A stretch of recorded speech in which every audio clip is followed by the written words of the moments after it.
മൈസൂരിലെ മുഴുവൻ കാഴ്ചകളും ഈ ഒരൊറ്റ വീഡിയോയിലൂടെ നമുക്ക് കാണാം. ആദ്യമായിട്ട് കാണേണ്ടത് മൈസൂർ പാലസ് ആണ്. ഈ മൈസൂർ പാലസിൽ കയറുന്നതിന് 18 വയസ്സിന് മുകളിലുള്ളവർക്ക് 100 രൂപയും 18 വയസ്സിൽ താഴെയുള്ളവർക്ക് 50 രൂപയും 10 വയസ്സിൽ താഴെയുള്ളവർക്ക് ഫ്രീയുമാണ്.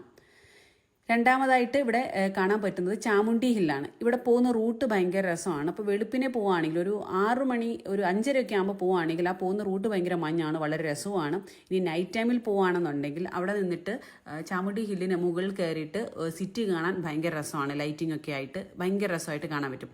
ഇനി മൂന്നാമതായിട്ട് നമുക്ക് കാണാൻ പറ്റുന്നത് ചർച്ചാണ്. ഇത് സെന്റ് ഫിലോമിനാസ് ചർച്ചാണ്.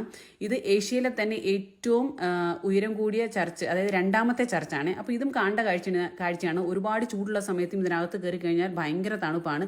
ഇനി നമുക്ക് കാണാനുള്ളത് മൈസൂരിൽ നിന്ന് 16 കിലോമീറ്റർ മാറി ശ്രീരംഗപട്ടണത്തുള്ള ടിപ്പു സുൽത്താന്റെ സമ്മർ പാലസ് ആണ്. ഇവിടെ കയറണം ഉണ്ടെങ്കിൽ 20 രൂപയാണ് ടിക്കറ്റ് ചാർജ്. അത് ഫ്രണ്ടിൽ QR കോഡ് സ്കാൻ ചെയ്തിട്ട് അവിടെ ടിക്കറ്റ് എടുത്തിട്ട് നമുക്ക് ഇതിനകത്തേക്ക് കയറാൻ പറ്റും. അത്യാവശ്യം ചിത്രപ്പണികളും ഒക്കെ ഉള്ള, കുറച്ചൊക്കെ മങ്ങിയിട്ടുണ്ട്, എന്നിരുന്നാലും കണ്ടിരിക്കേണ്ട ഒരു കാഴ്ചയാണ്. ഇത്രയേ ഉള്ളൂ. ഇനി കാണേണ്ടത് വാട്ടർ ജയിലാണ്. ഇത് ടിപ്പു സുൽത്താന്റെ വാട്ടർ ജയിൽ. ഇതെന്ന് പറഞ്ഞു കഴിഞ്ഞാൽ ഭയങ്കരമായിട്ടുള്ള ഭാരം ഉള്ള കല്ലുകൾ വെച്ചിട്ട് അവിടെ വെള്ളം നിറച്ച് ആണ് ഇത് ഈ ഒരു ജയിലിൽ ശിക്ഷ നടപ്പാക്കിയെന്നൊക്കെ നമ്മൾ കേട്ടിട്ടുണ്ട്. വാട്ടർ ജയിൽ എന്നാണ് ഇത് അറിയപ്പെടുന്നത്. ഒരു പ്രത്യേക രീതിയിൽ കൺസ്ട്രക്ട് ചെയ്തേക്കുന്ന ഒരു സ്ഥലമാണ്. ഇതും ശ്രീരംഗപട്ടണത്ത് തന്നെയാണ്. ഇതും ചരിത്രപ്രസിദ്ധമായ ഒരു സ്ഥലം എന്നത് മാത്രമേ ഉള്ളൂ കേട്ടോ. ഇത് ടിപ്പു സുൽത്താൻ വെടിയേറ്റ് മരിച്ച സ്ഥലമാണ്. ഇതെല്ലാം ശ്രീരംഗപട്ടണത്ത് തന്നെയാണ്. മൈസൂരിന് 16 കിലോമീറ്റർ മാറിയുള്ള ശ്രീരംഗപട്ടണത്ത് ഒരു ദിവസം ശ്രീരംഗപട്ടണത്തിലേക്ക് ഒരു യാത്ര ചെയ്യുക. അപ്പോൾ ഫുള്ളായിട്ട് നമുക്ക് കണ്ടിട്ട് പോകാൻ പറ്റും. എന്തായാലും മൈസൂർ വരുമ്പോൾ ഇത് ഫുള്ളൊന്ന് കണ്ടുപോകുന്നത് വളരെ നല്ലതായിരിക്കും. എല്ലാം ചരിത്രപ്രസിദ്ധമായ സ്ഥലമായതുകൊണ്ടാണ് കാണണമെന്ന് പറഞ്ഞത്.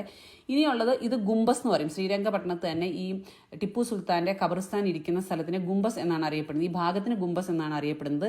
ഇവിടെ അദ്ദേഹത്തിന്റെ മാതാവിന്റെയും പിതാവിന്റെയും അതുപോലെ തന്നെ ടിപ്പു സുൽത്താന്റെ ഖബറാണ് അടക്കിയിരിക്കുന്നത്. പിന്നെ ഈ ഒരു ഭാഗത്ത് അദ്ദേഹത്തിന്റെ കുടുംബാംഗങ്ങളെ മൊത്തം, ടിപ്പു സുൽത്താന്റെ കുടുംബാംഗങ്ങളെ മൊത്തം അടക്കം ചെയ്തിരിക്കുന്നത് ഈ സ്ഥലമാണ്. അപ്പം ഒരു ചരിത്രപ്രസിദ്ധമായ സ്ഥലം, അതും ഒന്ന് കണ്ടിരിക്കാം എന്നുള്ളതേ ഉള്ളൂ. ഇനിയുള്ളത് നമ്മൾ ലോകരഞ്ജൻ അക്വാ വേൾഡ്, അതായത് അണ്ടർ വാട്ടർ സൂ ആണിത്.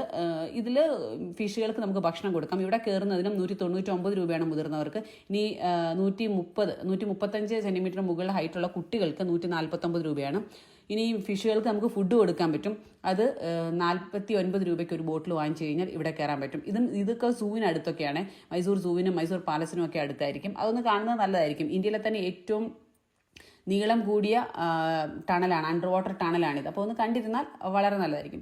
പിന്നെ ഇപ്പോൾ ഗോകാട്ടിംഗ് ഒക്കെ ഇഷ്ടമുള്ളവരുണ്ടാകും, ഇതുപോലെ ഈ കാർ റേസ് ചെയ്യാൻ ഇഷ്ടമുള്ളവരുണ്ടാകും. അങ്ങനെയുള്ളവർക്കുള്ള സ്ഥലവും മൈസൂറുണ്ട്. അവിടെ ഒന്ന് കയറിയാൽ നല്ലതായിരിക്കും.